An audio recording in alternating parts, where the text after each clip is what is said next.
Hello and good day. My name is Dave Good. I'd like to thank our previous speaker, Matt, for showing us some details of the copper PGE deposits in the Coldwell complex, because this helps me to jump right into the big picture questions about the Coldwell and how it fits into the story about mid-continent rift magmatism. To do this, I'm going to focus on two rock series in the Coldwell that are host to copper PGE mineralization and compare them to several mafic sill and dike suites located along the northern flank of the mid-continent rift. We normally associate the Coldwell complex with an array of carbonatite and alkaline complexes that intrude the Archean basement and are associated with the large tectonic features such as the Trans-Superior Tectonic Zone. If we were exploring for copper PGE similar to the Marathon, Geordie Lake, or Sally deposits in the Coldwell, then we would presumably look at the other alkaline complexes, or we would probably focus within the boundaries of these large structural features. However, this is no longer true, as the mafic rocks tell us a very different story, because there is a newly identified relationship between mafic magmatism in the Coldwell and three groups of parallel and radial dikes located at the east end of Lake Superior. These relationships suggest a significant change to how we think about magmatism during the early stage of MCR event, and could have an impact on exploration strategies for PGE in the area northeast of the rift axis. For this talk, I'm going to draw from a database of over 1,500 analyses of mafic rocks on the Canadian side of the mid-continent rift, which have subdivided into 5 groups based on their geochemical characteristics. Specifically, I'll be using data from the west dikes and sills, indicated by the red filled circles, which includes the Arrow, Cloud, Pigeon, Jackfish, Logan, and McIntyre intrusions, as well as the Crystal Lake Gabbro. I will also include the Abitibi dikes, which are indicated by the red plus symbols, and also the rift parallel Scriber and Puckasaw dikes located to the west and southeast of the Coldwell respectively. These data will be compared to the two important groups in the Coldwell, which, as I've mentioned, are host to copper PGE mineralization. The Abitibi dikes form a radial pattern for up to 700 kilometers away from the rift.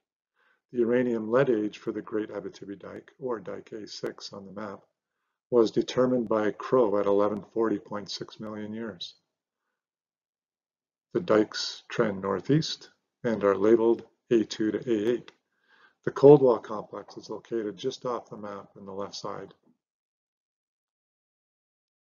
The Scriber dikes, colored orange in the map, are alkaline and trend near east-west parallel to the rift. The dikes cut cyanides of the Coldwell at the western contact.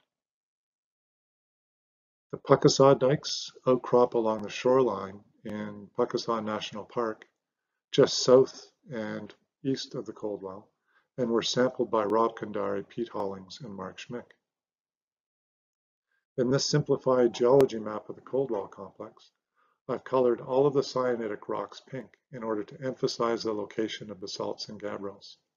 The cyanide intruded as subhorizontal sheets less than about 300 meters thick, as was confirmed by diamond drilling and in a recent passive seismic survey. Copper PGE mineralization is associated with the Tuduck Lake Gabbro at the Marathon deposit and the Geordie Lake Gabbro at the Geordie deposit.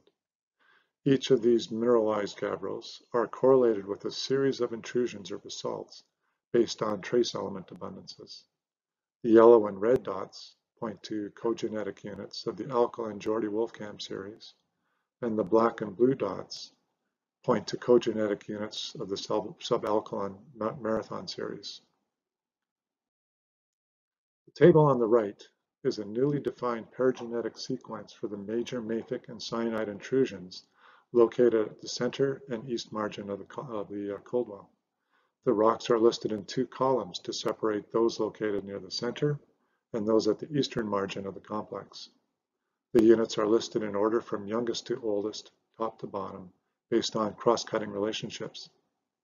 The augite cyanide sill, which intrudes both the central and eastern packages of mafic rocks, and therefore defines the line at 1106 million years.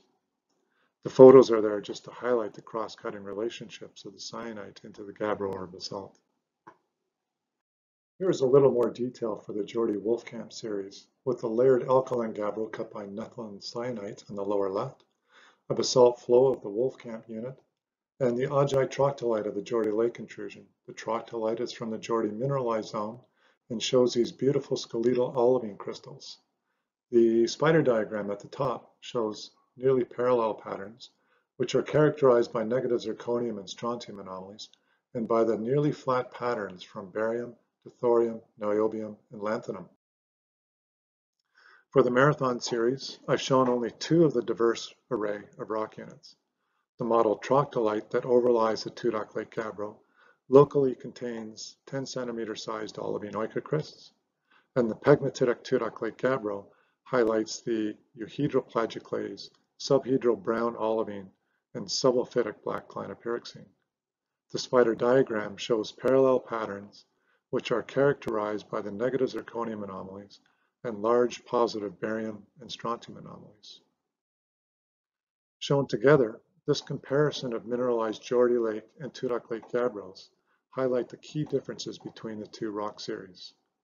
The Geordie Lake gabbro contains much higher trace element abundances and higher lanthanum over samarium, but lower lanthanum niobium and lower lanthanum thorium. The Tudoc Lake gabbro is distinguished by the strong barium and strontium enrichment. Because the trace element patterns are unusual, we tested the possibility of crustal input by examination of neodymium and strontium isotope ratios from a very diverse array of gabbros and basalt from the major units in the Coldwell. The results plot very close to the bulk earth value, from which we can conclude that contamination was not a factor. Now we're finally ready to compare the Coldwell rocks to the eastern MCR-associated dikes. For these figures, note that the data are twice normalized to enhance the comparison. First to primitive mantle and then to lutetium.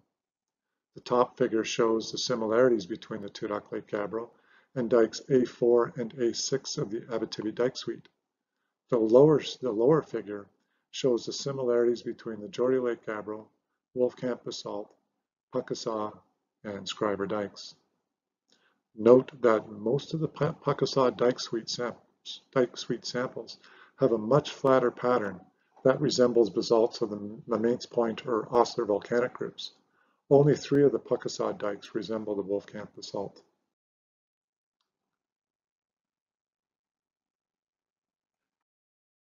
I'm using this plot of lanthanum versus zirconium to highlight the main differences between the eastern dikes, the Coldwell rocks, and the western dikes and sills that I described earlier. There are a couple of striking observations on the diagram. First is that the western dikes and sills plot within a very thin field located between enriched morb and ocean island basalt, and they show minimum scatter. The second is that each of the eastern dikes and Coldwell series plot within fields, each having a different degree of lanthanum enrichment relative to zirconium. The Geordie-Wolfkamp series has the highest lanthanum concentrations in the MCR, and the Marathon series has some of the lowest zirconium concentrations. Third is that there is considerable scatter for the data in each field. The scatter is an important characteristic, and normally we might consider alteration, contamination, or perhaps analytical uncertainty as the cause, but these mechanisms are ruled out by other evidence. Another striking feature of the spider diagrams are the variations in strontium and barium, as represented by this plot of barium lanthanum versus strontium neodymium. The arrows represent fractionation of plagioclase and clinopyroxene. The data for the Wolfkamp series and Scriber and Puckasaw dikes all plot within a tight cluster with negative strontium anomaly and no barium anomaly, whereas the Abitibi dike and Marathon series rocks show a positive relationship. This positive relationship cannot be explained by crystal fractionation, and so the behavior is considered to be an important feature of the Abitibi dike and the Marathon series. One final plot to compare the units and to shed light on the possible genesis of the Coldwell and eastern dike suites is the Niobium Atrium Zirconium plot. The diagram is beneficial because it doesn't consider the light rare earth element or large iron lithophile elements which were shown to be highly enriched in the previous slides. The diagram was used by Fitton et al. In '97 to demonstrate the difference between plume-generated melts in Iceland from magma generated along mid-ocean ridges.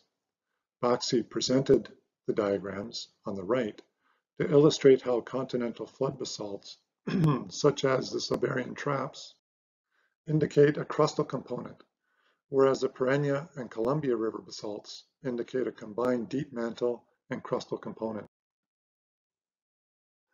The Coldwell and Eastern Dike sequences plotted on the diagram show some striking differences to the Western dikes. The Western dikes plot along the lower limit of the Iceland array and show some contribution from a crustal component, whereas the Coldwell and Eastern dikes plot along the upper limit. The trend for the Marathon series ends at the point where the Geordie-Wolfkamp series begins, and the Abitibi dike samples plot along a curve that starts in the Marathon series and continues just below the upper boundary. The next question is, do other continental rift settings show similar data?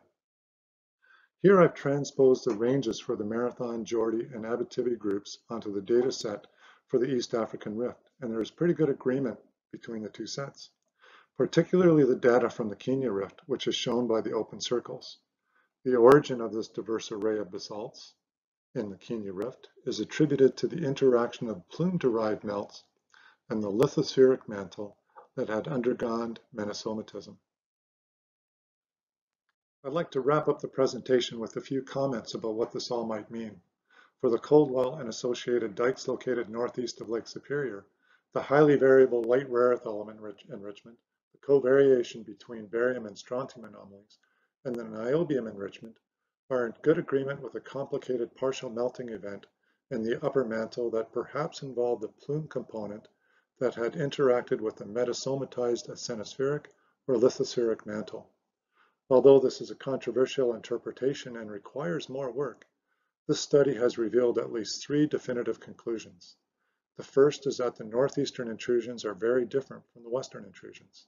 Second, given the age difference between the Coldwell at 1106 and the Abitibi dikes at 1140 million years, MCR magmatism in the northeast was long-lived, suggesting the source moved with the migrating plates.